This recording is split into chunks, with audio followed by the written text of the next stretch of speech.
नमस्कार अनि try for लर्नमा हार्दिक स्वागत छ।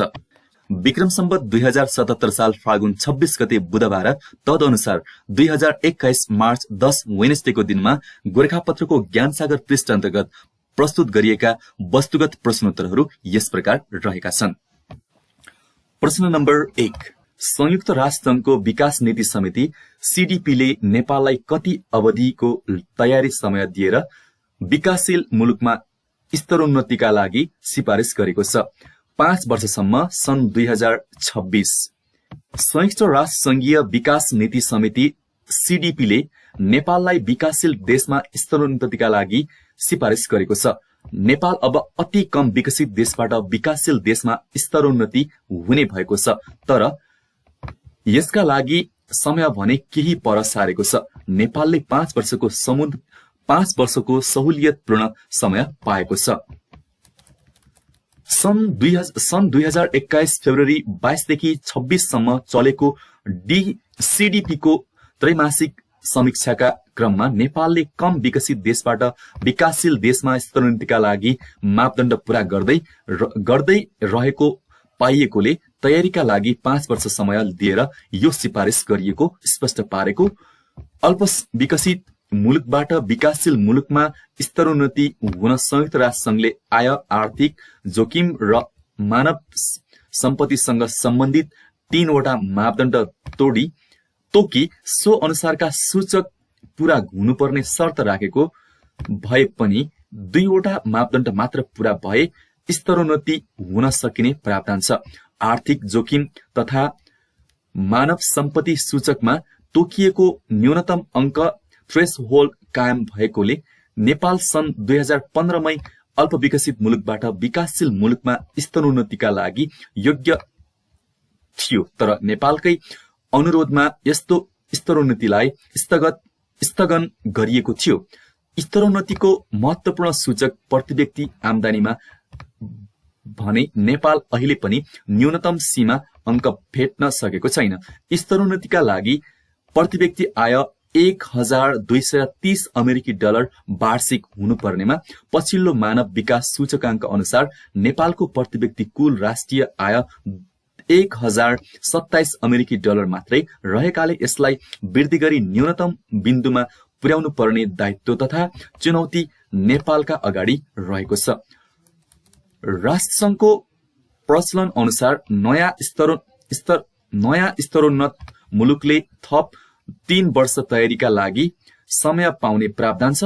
नेपालले 2024 सम्म स्तरोन्नतिका लागि निर्धारित 3 वटै मापदण्ड पूरा गर्नुपर्ने हो, तर कोभिड-19 का कारण उत्पन्न विश्वव्यापी असामान्य अवस्थामा नेपालले गरेको विशेष अनुरोध अनुसार 2 वर्ष बढाई सन् 2026 सम्ममा यस्ता सूचक पूरा गर्न पाउने सुविधा पाएको छ र त्यसै गरी सन् 2030 मा नेपाललाई मध्यम आयको देश बनाउने पनि चुनौती रहेको छ।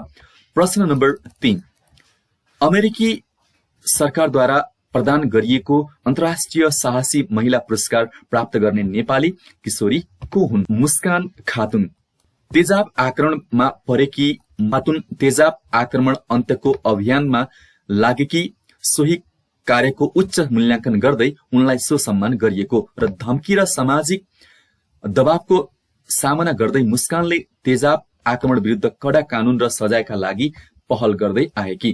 प्रश्न नम्बर 3, बुटवल स्थित मोतीपुर औद्योगिक क्षेत्रको शिलान्यास कहिले भएको हो?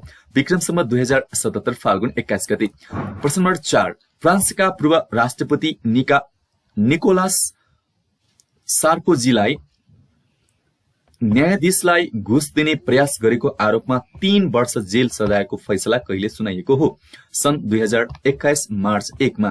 फ्रान्सको इतिहासमा भ्रष्टाचारको मुद्दामा जेल जाने सार्कोजी दोस्रो राष्ट्रपति हुन्। यसअघि पनि मार्शल फिलिपेलाई पनि अदालतले जेल पठाएको थियो। प्रश्न नम्बर 5, सन् 2021 मार्च 8 मा मनाइएको 111औं अन्तर्राष्ट्रिय नारी दिवसको नारा के हो? Women in leadership achieving an equal future in a कोभिड-19 वर्ल्ड। राष्ट्रिय नारा महिलाको सुरक्षा, सम्मान र रोजगार समृद्धि नेपालको आधार। प्रश्न नम्बर 6, नेपाल सरकारद्वारा सामाजिक स्वास्थ्य सुरक्षा स्वास्थ्य बीमा कार्यक्रमको सुरुवात कहिलेदेखि भएको हो? विक्रमसम्म 2072 चैत्र 25 गतेबाट। स्वास्थ्योपचारमा हुने खर्चको भारलाई अग्रिम व्यवस्थापन गरी आम नागरिकको उपचारमा सहज पहुँच पुर्याउने उद्देश्यका साथ यो कार्यक्रम सञ्चालन गरिएको। प्रश्न नम्बर 7, नेपालमा पहिलो पटक पूर्वाधार सम्मेलनको आयोजना कहिले गरियो? विक्रम सम्वत 2071 कार्तिक 25 देखि 26 काठमाडौँमा। प्रश्न नम्बर 8, नेपालमा किसान सूचीकरण राष्ट्रिय अभियानको सुरुवात कहिलेदेखि भएको हो? विक्रम सम्वत 2077 साल फागुन 22 गते। कृषि तथा पशुपक्षी विकास मन्त्रालयले तयार पारेको किसान सूचीकरण व्यवस्थापन प्रणालीको शुभारम्भ गर्दै अभियान थालिने गरिएको।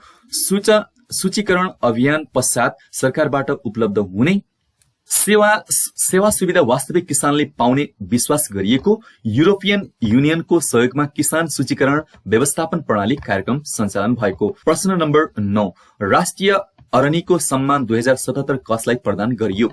कलाकार शंकरनाथ रिमाल र सन्त कुमार साक्य। पुरस्कार राशि 1 लाख। नेपाल ललित कला प्रतिष्ठानले विभिन्न 7 विधामा राष्ट्रिय ललित कला पुरस्कार प्रदान गरेको। पुरस्कृत हुनेमा मिलन शेरचन हस्तकला, सुरेश लवट परम्परागत मूर्तिकला, भूषण दुवाल आधुनिक मूर्तिकला, गणेश जोशी आधुनिक चित्रकला, कृष्णराम घेमेसु परम्परागत चित्रकला, लक्ष्मण मण्डल लोककला र प्रमिला लामा वास्तुकला तथा अन्य सृजनात्मक कला रहेका।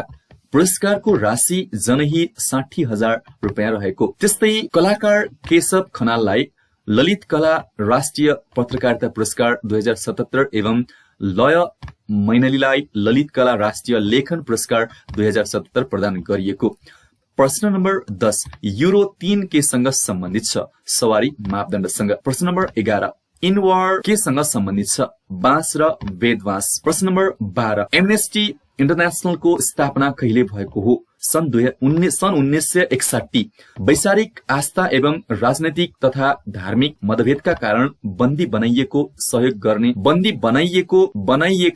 सहयोग गर्ने उद्देश्यका साथ यो संस्थाको स्थापना भएको। विविध पक्ष राजनैतिक, धार्मिक, सांस्कृतिकका आस्थाका बन्दीको अभिलेख तयार गरी तिनीहरूको मुक्तिका लागि सम्बन्धित मुलुक समक्ष अनुरोधका साथ सिफारिस गर्ने कार्य यसले गर्छ। अन्तर्राष्ट्रिय क्षमादान संगठन भनेर पनि चिनिने यस संस्थाको स्थापना बेलायतका कानूनविद पीटर बेनेन्सनको सक्रियतामा भएको। यसको प्रधान कार्यालय बेलायतको लन्डनमा रहेको। प्रश्न नम्बर 13, CNN हिरो घोषित हुने पहिलो नेपाली को हुन्?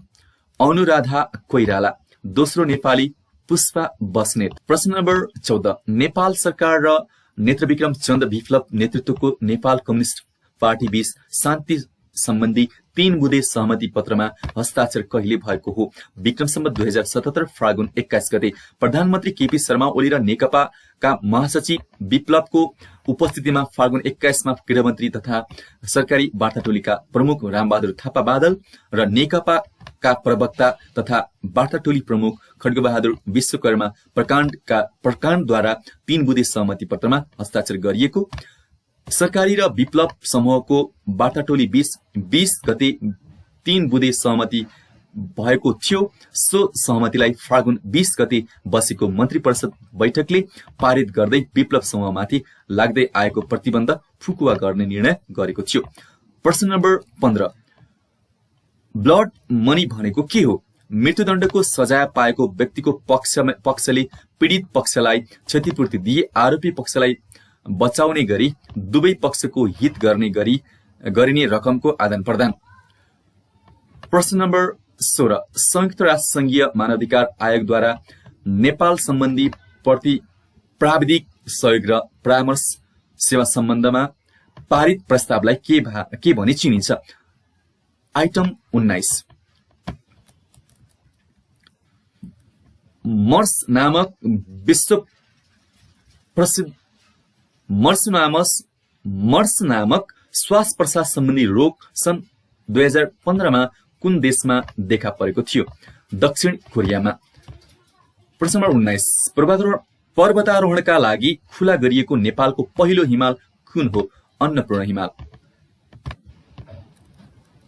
प्रश्न नम्बर 19 केन्द्रीय तथ्याङ्क विभागले कुन ग्रास्त उत्पादन जीडीपी गणनाको आधार वर्ष परिवर्तन गरी नयाँ आधार वर्ष कुन कायम गरेको छ?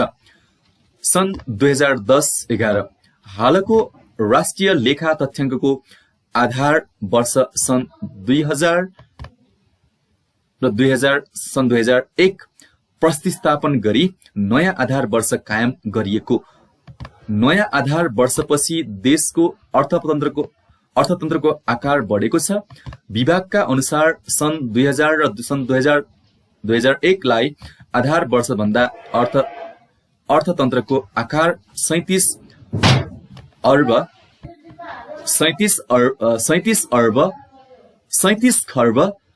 67 अर्बको थियो। नयाँ आधार वर्ष सन् 2010-11 लाई आधार मान्दा अर्थतन्त्रको आकार बढेर 39 खर्ब 43 अर्ब 60 करोड रुपियाँ पुगेको। अर्थतन्त्रमा अन्तर्राष्ट्रिय मापदण्ड र सिद्धान्त अनुसार नै नयाँ आधार वर्ष परिवर्तन भएको विभागले जनाएको। नेपालले पनि अन्य देशको जस्तै 10 वर्षमा आधार वर्ष परिवर्तन गरेको।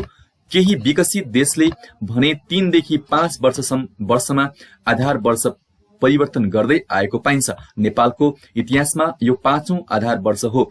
विभागले 2077 फागुन 20 गते आयोजना गरेको कार्यक्रममा राष्ट्रिय योजना आयोग उपाध्यक्ष प्राध्यापक डाक्टर पुष्पराज कणेलले आधार दर र गत वर्षको परिमार्जित जीडीपी प्रस्तुत गरिएको बताएका छन्। प्रस्तुतकर्ता टंक केशलाई र गोरखापत्रलाई विशेष धन्यवाद।